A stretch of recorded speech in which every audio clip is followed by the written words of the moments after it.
In our previous video, we discussed two laws of reflection. In this video, we will do one cool experiment that you can do at your home. To verify these laws, cover a table with a white sheet of paper. Take a comb and cover all its opening except the middle one. You can use black paper to cover them. Place the comb perpendicular to the white sheet of paper as shown. Now light up a torch through its light through the openings of the comb from one side.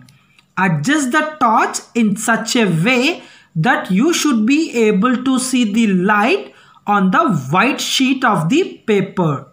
Next, we place the plane surface of the mirror in the path of this light. What did you see? Did the light get reflected? Yes. You can clearly see the reflection of light on the sheet of paper. Represent this light with an incident ray and reflected ray drawn on the white sheet of paper like this. Also draw normal to the mirror surface. Remember, normal is the perpendicular line drawn at the point of incidence. What are these two angles called? This angle is called angle of incidence and represented by I, while this angle is called angle of reflection represented by R. Measure these two angles with the help of a protractor. The measure of the two angles almost be the same. They approximately equal. This is the first law of reflection.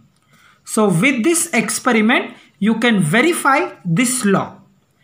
Well, if you still not convinced, you can take further readings changing the direction of incident light. Change this angle of incidence by moving the comb slightly. Make sure that the point of incidence is the same in both cases.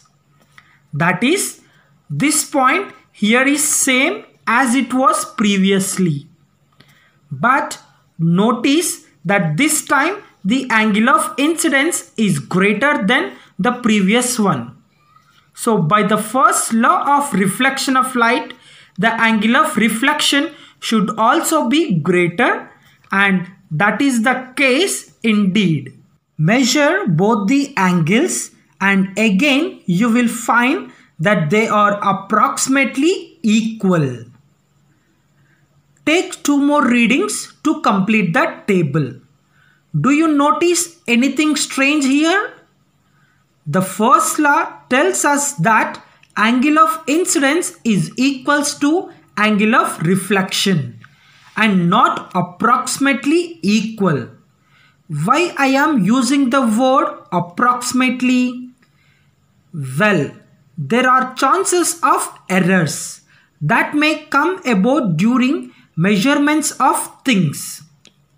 We can refer to them as human errors. It also depends on narrowness of the light beam. Narrow at this beam, more accurate will be the results, and this is the reason why we are passing a light through with small opening of the comb. Only a narrow beam of light from the torch passes through the small slit. This minimizes the error in the measurement. Also, one more thing that we need to keep in our mind is that the beam of light is different from the ray of light. For example, in this experiment, the light you see is a beam of light. A ray of light is simply idealization of a beam. We can see a beam, but we cannot see a ray of light. However, at this stage, we can think of ray of light as a narrow beam of light, and we will call this narrow beam a ray of light. Okay, so thanks for watching the video.